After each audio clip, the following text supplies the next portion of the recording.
soal bencana yang terjadi di Sumatera bagian utara.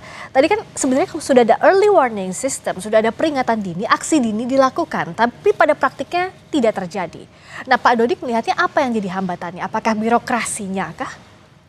Ya, jadi kadang-kadang memang logika birokrasi ini kadang-kadang berbeda dengan logika kedaruratan ya. Jadi kalau darurat itu mestinya kan terlepas dari itu semua. Nah, termasuk juga sebetulnya dalam penyiapan tata kelola kebijakannya, kan begitu. Jadi saya katakan selalu kadang-kadang dalam pengambilan kebijakan itu orang selalu terpaku pada data dan informasi resmi. Karena memang itulah yang kemudian dipakai. Padahal yang data dan informasi resmi itu belum tentu data dan informasi benar. Gitu. Jadi kalau data dan informasi benar, misalnya peta aja, peta kebencanaan, peta yang benar itu peta dari Citra Lensa terbaru gitu ya. Tapi peta resmi itu bisa jadi kalau saya di kehutanan gitu ya, peta kawasan hutan atau peta hutan itu bisa jadi peta yang ditandatangani basah oleh 5 instansi berdasarkan tata guna hutan kesepakatan, yang itu bisa jadi peta dasarnya sudah zaman Belanda, Pak. Jadi bisa melengsar jauh. Kondisinya sudah berubah, tapi yang dipakainya tidak tapi yang aktual itu. gitu ya. Tapi kalau terjadi kasus, itu yang digunakan apa di pengadilan? Peta resmi apa peta benar? Pasti ya. Pasti peta resmi. Padahal peta resmi itu bukan peta benar. Peta benar itu outputnya adalah kebenaran. Kalau peta resmi itu bukan benar tapi betul, Mbak. Ya. Jadi outputnya kebetulan. Kebetulan, iya. Kalau betul kebetulan. Hal-hal yang birokratis lah ya. Kebetulan dianggap benar. betul. Iya, jadi belum tentu benar. Ya. Nah, ini yang kadang-kadang membuat menjadi miss semua, menjadi ada distorsi dalam pengambilan kebijakan. Ini juga sangat penting untuk kita garis bawahi. Tidak akan ketemu kalau mindsetnya kebencanaan dengan hal-hal yang birokratis, Pak Victor. Dalam kondisi seperti ini sebenarnya apa sih yang sudah dilakukan misalnya untuk mengingatkan daerah? Apa yang selama ini sudah disepakati antara pemerintah pusat dengan pemerintah daerah soal ini? Ya, dalam 5 tahun terakhir ini kita sebenarnya sudah memang masih pilot, tetapi ini sebetulnya bisa dipelajari, namanya AMPD ya. Aksi merespon peringatan dini. Apa saja yang dilakukan. Dan itu memang knowledge ini ketika kita tahu kita hidup di daerah rawan bencana dengan risiko bencana, kita mindsetnya adalah pengurangan risiko bencana. Ya. Jadi memang pengurangan risiko bencana ini yang menjadi aspek pembangunan dari tata kelola menghadapi kebencanaan.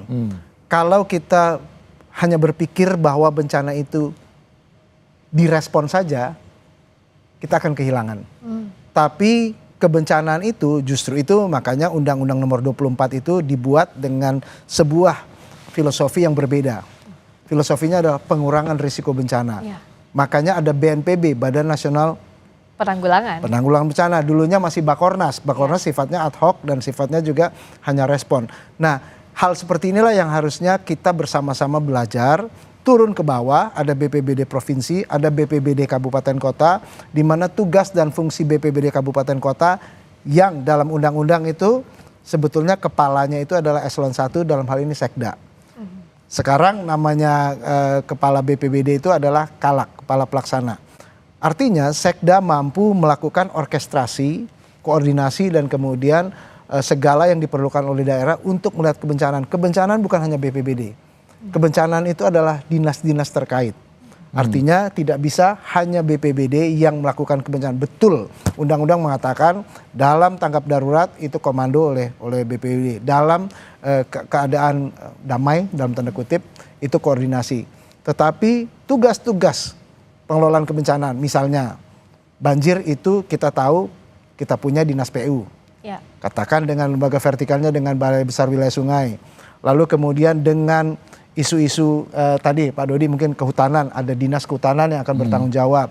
Lalu sudah tentu kita juga berbicara tentang berbagai macam tanggung jawab OPD dalam hal ini untuk bisa melihat kebencanaan itu bukan hanya dengan satu peluru saja, yaitu hanya BPBD. BPBD melakukan koordinasi, BPBD melakukan komando, dan nanti ketika eskalasi ke atas BNPB, tetapi di tingkat pusat BNPB pun, mungkin saya perlu jelaskan, kami mewakili unsur pengarah profesional, tetapi ada unsur pengarah yang mewakili kementerian lembaga, karena di sini letaknya koordinasi ketika kita melihat bencana bukan hanya tanggung jawab BNPB, tetapi Badan Nasional Penanggulangan Bencana mengkoordinasi dengan semua kementerian lembaga, BMKG memberikan early warning system, kemudian juga Kementerian Kesehatan untuk pusat krisis, Kementerian Pendidikan untuk Satuan Pendidikan Aman Bencana, lalu kemudian PU untuk bicara tentang rehab rekon dan semuanya. Itu semua kita harus kerja bareng. Jadi negeri bencana ini didesain untuk bekerja bareng. Iya. Kita harus bekerja bersama dan juga database, based on data. Jadi ada data ditindaklanjuti dengan baik apa yang harus dilakukan. Nah sejauh ini kan kalau misalnya kita punya data soal kehutanan atau lingkungan yang baik, harusnya potensi bencana seperti ini bisa diantisipasi lebih awal, bisa dibaca lebih awal dong Pak Dodi. Ya, memang seharusnya seperti itu ya. Harusnya kita punya data yang sama, tapi kita semua sama-sama tahu ya. Bicara data itu kan masing-masing instansi punya data sendiri ya. Kadang-kadang juga tidak mudah juga untuk mengatasi karena egoisme sektoral itu sangat kuat, suka tidak suka. Egoisme kedaerahan juga sangat kuat. Nah ini juga mungkin karena target-target nasional itu ada indikator kerja utama itu dibebankan kepada sektor atau pada daerah. Mestinya kan semuanya untuk mendukung pembangunan nasional, mendukung kemaslahatan ya untuk masyarakat luas, itu kan yang harusnya kita gunakan. Nah oleh karena itu kalau saya mengusulkan, terlepas dari ini kan kondisi darurat, oke kita tangani secara kedaruratan, tetapi pada saat kondisi normal kan kita tidak boleh mengulang lagi, sehingga semuanya harus kita tata ulang, ya kita evaluasi ulang, mulai dari kenapa terjadi kegagalan kebijakan, ya kenapa kebijakan tidak berjalan sebagaimana semestinya. Nah ini bisa kita lihat dari yang pertama itu dari substansi kebijakannya sendiri. Jadi kegagalan kebijakan bisa disebabkan 3 hal. Yang pertama bad policy, kebijakannya itu sendiri salah atau jelek. Yang kedua bad execution, mungkin kebijakannya substansinya baik, tetapi pelaksanaannya yang jelek. Yang ketiga bad luck ya, nasib kebijakannya jelek. Nah kita nggak bicara masalah nasib lah. Tapi yang pertama dan yang kedua tadi yang sangat penting. Karena substansi kebijakan ini harus diperbaiki dulu. Kalau ada yang keliru harus sama-sama kita betulkan, kita benarkan gitu. Supaya nantinya ketika dilaksanakan itu bisa berjalan dengan baik. Karena substansi kebijakan yang salah dilaksanakan dengan baik dan konsisten, hasilnya akan konsisten salah. Iya. Nah ini kan menjadi persoalan. Makanya gitu. Sejak awal harus betul dulu itu. Harus dibetulin dulu, harus dibenarkan dulu. Nah kemudian ketika itu sudah benar, baru eksekusinya harus baik. Misalnya ada AMDAL, ya dilaksanakan kan gitu. Ada kajian lingkungan hidup strategis, ada RT/RW, ya. Kalau itu sudah RT/RW sudah benar, tapi kalau dilanggar kan artinya bad execution itu. Ya, oke. Ya, itu saya rasa. Soal penanganan ini saya juga sudah terhubung saat ini dengan Sugiyat Santoso, Wakil Ketua Komisi 13 DPR RI. Selamat malam, Pak Sugiyat. TV.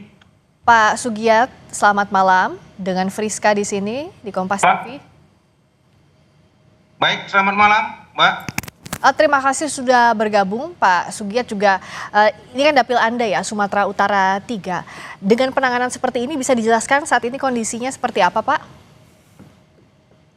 Ya kalau dari analisis dan pantauan kami selama beberapa hari di beberapa kabupaten kota di Sumatera Utara memang mitigasi bencana dari mulai sebelum terjadinya bencana, ketika sedang terjadinya bencana, dan sekarang pasca terjadi bencana memang pemerintah kabupaten kota, pemerintah provinsi, bahkan pemerintah pusat belum maksimal menangani persoalan bencana ini.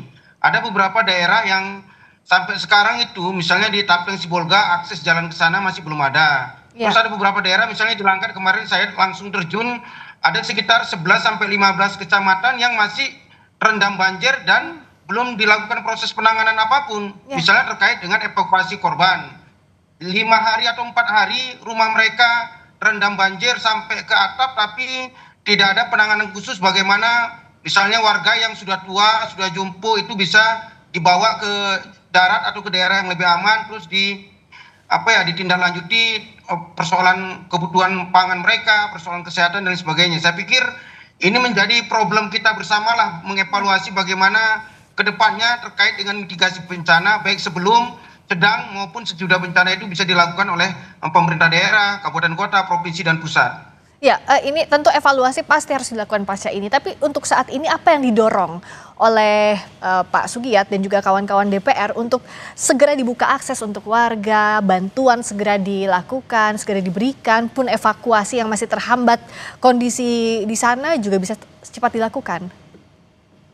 Ya, yang pertama pastinya bahwa sekarang kebutuhan warga terkait dengan kebutuhan pokok, kebutuhan pangan dan pakaian. Kalau pangan saya berharap pemerintah pusat, pemerintah provinsi, dan pemerintah kabupaten kota itu bisa memastikan seluruh warga yang sampai sekarang ini masih di daerahnya masing-masing belum terakses jalan bagaimanapun caranya supaya kebutuhan pangan ini bisa nyampe ke mereka. Misalnya di Tapeng Sibolga, saya mendapat informasi tadi dari beberapa kawan-kawan di sana sangat membutuhkan kebutuhan pangan. Kemarin kan sudah bisa kita lihat bersama-sama bahkan sampai terjadi penjarahan. Begitu juga di daerah lain, misalnya di Langkat. Sampai sekarang juga di Langkat itu khusus juga itu Mbak, karena sampai sekarang masih beberapa daerah masih terendam banjir dan warga tidak bisa melakukan apapun, misalnya memasak tidak bisa. Saya pikir perlu atensi khusus dari segenap kita untuk memastikan kebutuhan pangannya terjamin. Begitu juga dengan kebutuhan pakaian. Kemarin kita turun langsung, sudah beberapa hari warga yang selamat mengungsi di beberapa tempat, pakaiannya itu sudah berlumur lumpur tapi tidak diganti-ganti, apalagi di daerah-daerah yang belum sempat melakukan pengungsian. Ya, dengan kondisi seperti ini tentu kebutuhan para korban yang harus diutamakan. Tadi ada kebutuhan pangan, lalu juga akses jalan ke sana masih sulit untuk distribusi bantuan, pakaian bahkan yang melekat di badan saja yang saat ini tersisa. Itu dengan kondisi seperti ini apa yang bisa dilakukan? Sementara akses kan terputus, Pak Victor. Memang kalau berdasarkan textbook harusnya sudah ada tim reaksi cepat dari pemerintah daerah yang memberikan pelaporan, artinya mereka punya data, tadi kita bicara data. Dan tim reaksi cepat inilah yang kemudian memberikan data kebutuhan. Nah memang yang harus kita bersama-sama, tadi Pak Sugiat mengatakan kita harus bersama, tidak bisa sendiri. Artinya dalam kondisi yang seperti ini BNPB melakukan pendampingan. Dan oleh karena itu pendampingan ini menolong setiap kabupaten kota untuk bisa bekerja lebih efektif. Pertama, mereka dalam kondisi yang panik. Kemungkinan keluarganya juga terdampak, kita harus mengakui itu. Yang kedua, sumber daya yang sangat terbatas. Dan oleh karena itu dari pusat, Badan Nasional Penanggulangan Bencana berusaha untuk melakukan pendampingan. Tetapi juga sekarang yang sedang dikerahkan adalah relawan. Relawan itu sudah ribuan jumlahnya dan tinggal bagaimana disebar untuk kemudian bisa menolong dalam pengumpulan data, artinya menolong untuk kaji cepat, lalu kemudian menolong juga untuk pemenuhan kebutuhan awal, kebutuhan baku, dan ketiga bisa juga mendampingi, saya katakan mendampingi karena yang tugas utama itu SAR untuk pencarian dan evakuasi. LSM atau apapun yang punya tim yang untuk melakukan pencarian itu hanya pendampingan karena yang sebagai tugas pokok dan fungsinya adalah Basarnas, dan Basarnas akan melakukan evakuasi dan juga upaya-upaya yang masih mencari korban yang hilang. Pak Sugiat, kalau dengan kondisi seperti ini kan tadi ada laporan juga, tadi dari BNPB sudah menjelaskan bagaimana yang seharusnya dilakukan, koordinasi dengan tim reaksi cepat pemerintah daerah. Kalau dari DPR apalagi di Dapil Bapak, saat ini kondisinya siapa yang bisa dikontak secara langsung, yang bisa membantu setidaknya proses komunikasi ini berjalan lancar? Karena kan sekarang kondisinya juga sulit sekali dihubungi. Berikutnya, agar pembukaan jalan, akses bantuan antara pemerintah daerah dan pusat juga berlangsung dengan baik, Pak. Tapi dijawabnya usai jeda, sesaat lagi di Sapa Indonesia Malam.